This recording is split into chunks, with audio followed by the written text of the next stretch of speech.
everyone. At the top of the hour, President Trump is holding a meeting of his National Security Council, and the topic is none other than protecting our elections. And the meeting's coming nearly 2 weeks after the president received all kinds of very harsh criticism from both sides, including this one right here, following his Helsinki press conference when he seemed to question the intelligence community's assessment of Russian meddling. And they may have already started, apparently, meddling in 2018. At least that's what Democratic Senator Claire McCaskill of Missouri is saying in a tough re-election fight that she's in. She says Russian hackers tried to infiltrate her Senate computer network. So, how do we protect our election system from bad actors? Joining me right now, former Assistant Secretary of State Robert Charles. Secretary Charles, good to have you here. What do we do?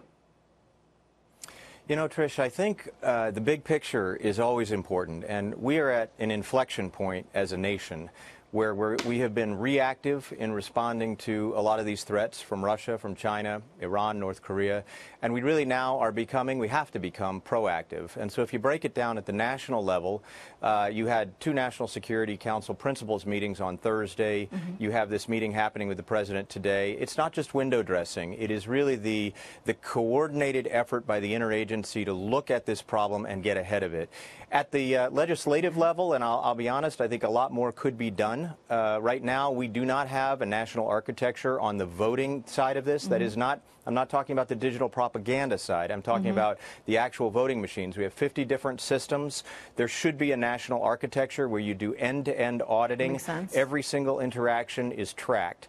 And then at the individual level, people have to be much more aware of the effect that spyware and malware is having not only on political races, or potentially political races, that is to say, if you have a campaign, there needs to be a much more aggressive effort to protect your server, but also on an individual level. You know, when people go to search results today for Tiananmen Square and that massacre, that government crackdown in 1989, the Chinese are trying desperately to misdirect you and redirect you so you never find it. So I think the individual has to be aware. We have to be aware that we are living in an age where the information has to be corroborated, it has to be searched out in multiple ways, and that makes it more difficult to be an informed citizen. But, you know, informed citizens are what we're all trying to be. Look, so it's a tough moment.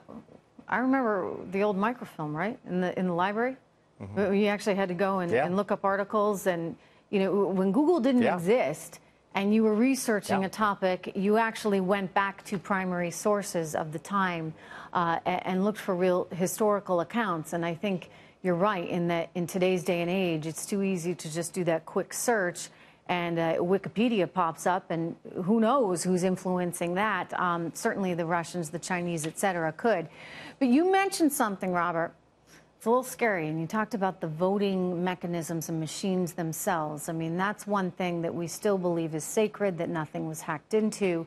Do you feel as though some of that technology could increasingly become vulnerable if we're not careful now? Excellent question.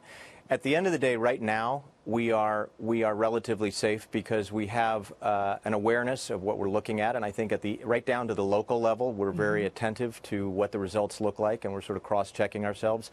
But we have 50 different voting systems nationally, and what computer experts tell me, well beyond anything I know, is that you really have to have a national architecture that allows you an end-to-end audit on every vote cast so that there can be no changes, so that any anomalies are instantly picked up. And what we have done, and I'm a states' rights guy, I mean, generally, I love the idea that we have 50 laboratories and we do things differently. But there are some situations, for example, national defense, our transportation highway system, and our elections. And I think our elections, where we have to know that the integrity of the process is something we can all trust. Our democracy depends upon it. Absolutely, absolutely. Robert, it's good to see you. Thank you. Robert Charles, everyone. Thank you.